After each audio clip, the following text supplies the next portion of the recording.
Hey folks, this is Justin from Metcalf Mills. Out here in the bean patch today, picking a few beans. These beans are half runners. It's a bean that my mother always growed and she really loved them. They're good for canning and they're just all around good green bean. We let our beans get pretty full before we pick them. I know a lot of times different people eat them different ways, but we always like them to have a good sized bean in there and be real full. And we always cook them until they're, good and done, where they get soft. I know some people eats their beans crunchy and sauteed and all kind of different ways, but we've always just cooked them that way, and I'm going to show you how we do that here in just a little bit. We usually grow greasy beans. We had a lot of greasy beans left from last year that we canned. So these wound up being half runner beans this year that we growed. As you can see here, they're a real nice looking green bean. And we use salt pork to flavor them up when we cook them. Makes them really good. I guess beans have been growed around here as long as I can remember, but all the older people that I've ever talked to, they always had beans like this, and a lot of times they growed what they call cornfield beans, and they planted them in their corn, and the beans would climb up the corn, and they wouldn't have to build a trellis like we've done here. The beans just run up in the corn, and they'd just go through the corn and pick their beans. And that's one of the oldest varieties of beans that I've ever been told about that's been growed around here. And my grandpa and just about everybody I know that can remember way back, that's the kind of beans that they remember mostly being growed. And then the greasy beans, they're a real old variety too. It's real popular. They're a green bean, but they look like they've been greased. They're real shiny. So that's how they get that name greasy, or greasy backs.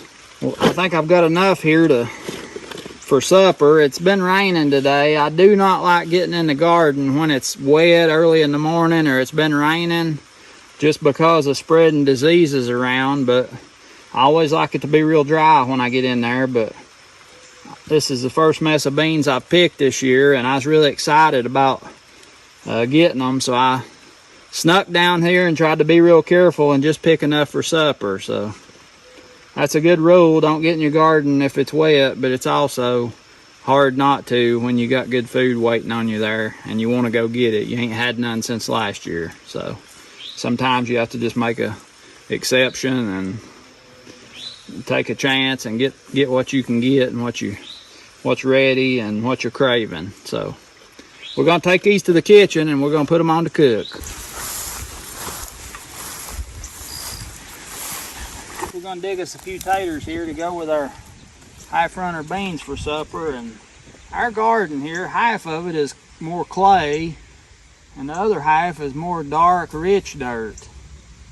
And what I do, if I'm wanting small taters, little taters to cook a certain way, I'll dig on the clay end, because seems like they grow less over here.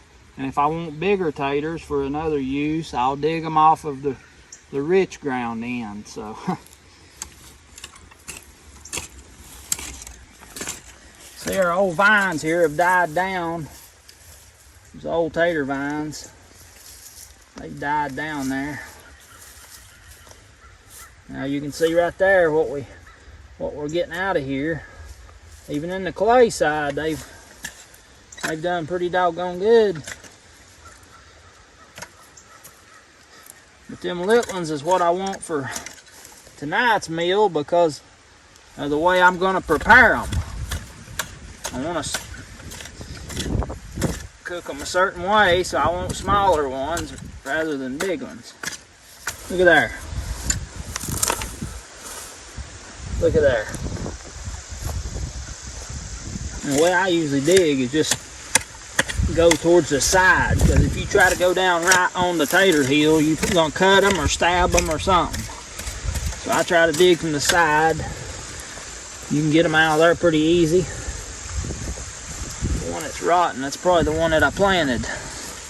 I don't plant taters as early as most people do.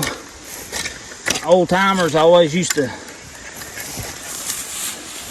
plant them on the dark nights in March. But I think they done that just because it'd been a long, hard winter and they didn't have much to eat anyway, and they wanted the tater crop as quick as they could get one. But I usually plant mine the first, second week of April. And I usually about always have taters to eat by Father's Day. That's probably good for what we need, plus another meal or two. Even though we're out here with the clay, they're still pretty good size, but seems like out on the rich end of the garden, you don't get many small ones at all. So maybe that'll get us by to do what we want to do. Picking some mustard greens for supper. Some people say these leaves are too big, but I don't care. I love mustard greens. I'll eat them as long as they're green. Tell you what, if you don't know what a mustard green is, that right there, that's what it is. You need to know that if you don't. And these things have grown around here all my life. I guess they're the old-timey mustard greens that grows around and kind of like wild greens. They've been around here all my life. And they are so good. And they just grow around the garden here and there. And it just always, enough of them around, I can go pick a mess, enough to make a meal. Just a little while, and they ain't no work. They grow voluntary, and just go get them. All right, here's a little bunch right here, see there? And a little trick I learned on mustard greens is, I learned this a couple years ago from a good friend of mine. I used to pick all the leaves off, but I finally, well, not finally, but I learned from her that if you leave a few leaves on there, then them mustard greens, they not starting from scratch. In other words, they can get them some sunshine. If leaves are eat up with bugs pretty bad like that, I'll throw them down. But leave a few leaves on your mustard greens and they'll come back a whole lot faster. It goes to show on your mustard greens, don't take it all. And that goes for a lot of things in life. Don't take all of them. Leave a few there and everything works better. Now you think about that. Think about that. I try to keep stuff back away from my plants and stuff that I'm growing. This corn right here, that's some Cherokee flower corn that was given to me last year by a Cherokee Indian. And I'll probably tell you about that sometime, but he said they've been growing this corn all his life, and it makes a big old fat grain, and it's pretty and white. He said they use it for hominy. I can't wait to try it. All right, folks, here's our half-runner beans that we picked a little while ago down in the garden. Just gonna dump them out here in the sink. I usually don't do this, but the rain, seems like the rain is getting stranger and stranger things are happening when it rains. Like the tomatoes will change, my tater patch, it all changed when it rained. And I just feel like I want to rinse my beans, so that's what I'm going to do. Just rinse them off real good here. Just going to get some beans. Put them in here, like that. Leave them in the sink to drain while I start working on them. With these half runners and greasies, that's about all I have experience with, but I imagine it's about the same for all beans. I usually start with this pointy end, the opposite end that comes off of the vine. Just break it there, pull the string down to there, and I break it again, pull the string off. There you go. Be easier to keep things separated here. I like to string them first, and then sometimes you'll get one that the strings won't hardly come off of, and I just go to the opposite end, and then too, when you break them, you'll find out if they have strings on them or not still, and you can get them off.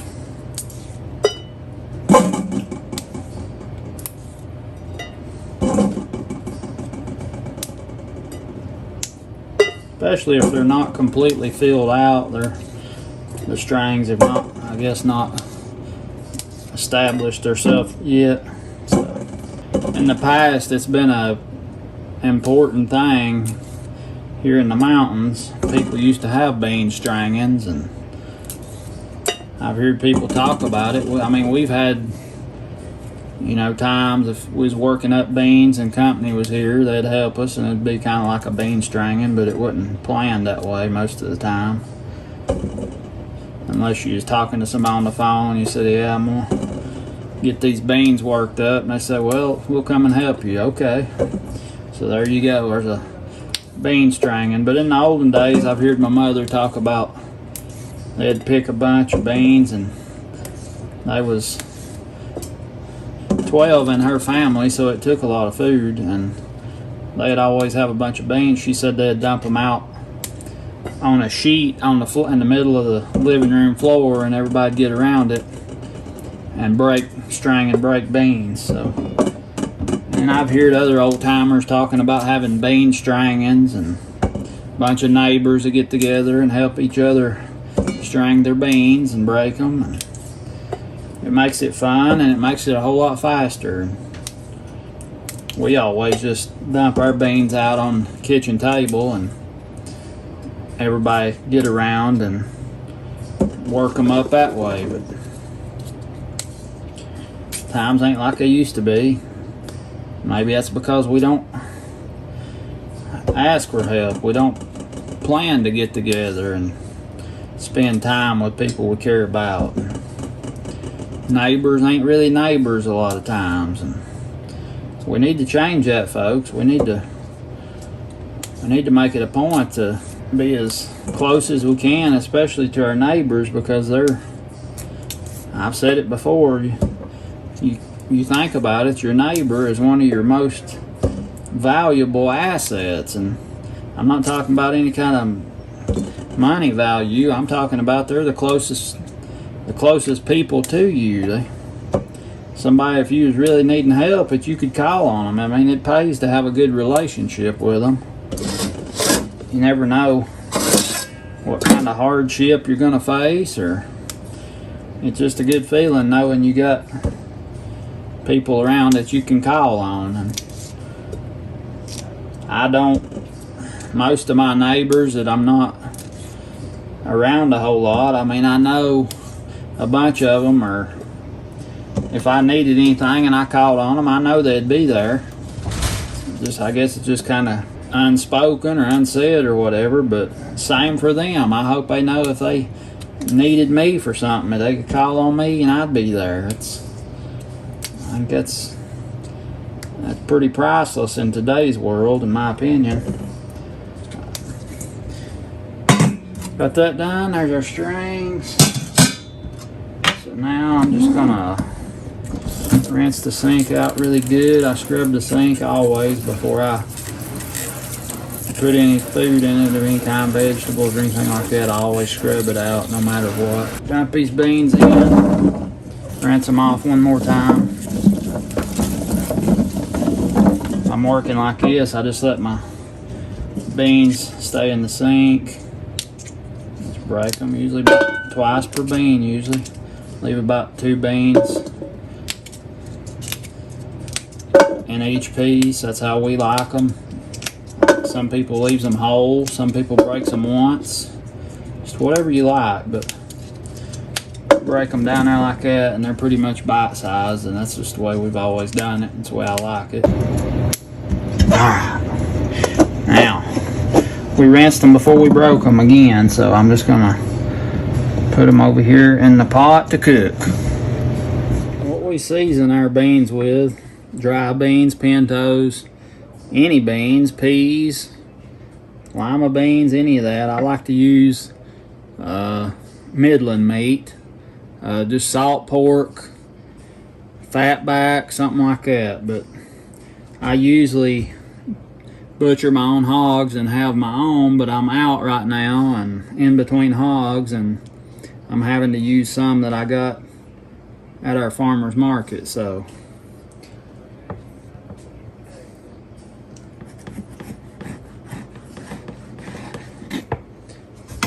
cut a decent piece of that off.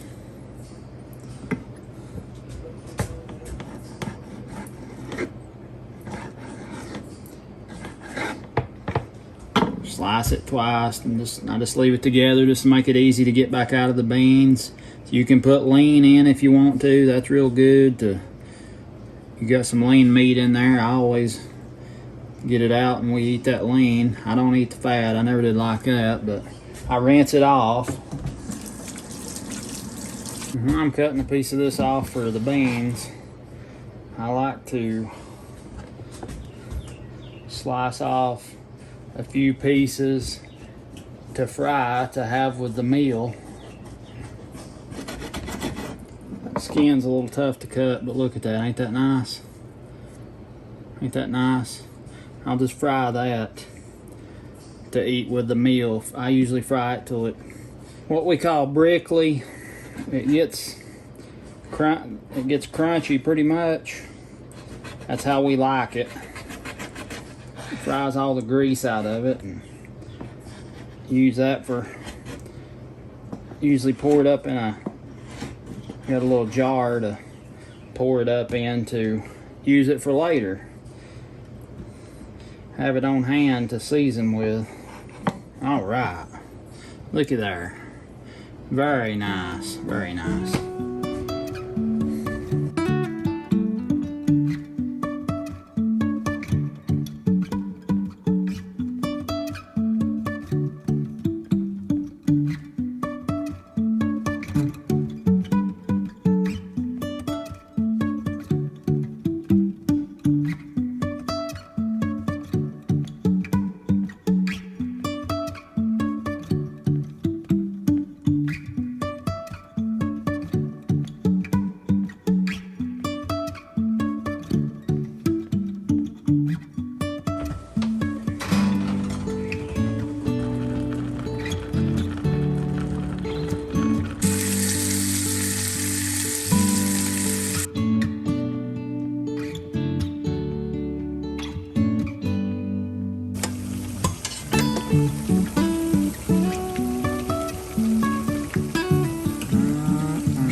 This oven's 2 for 1.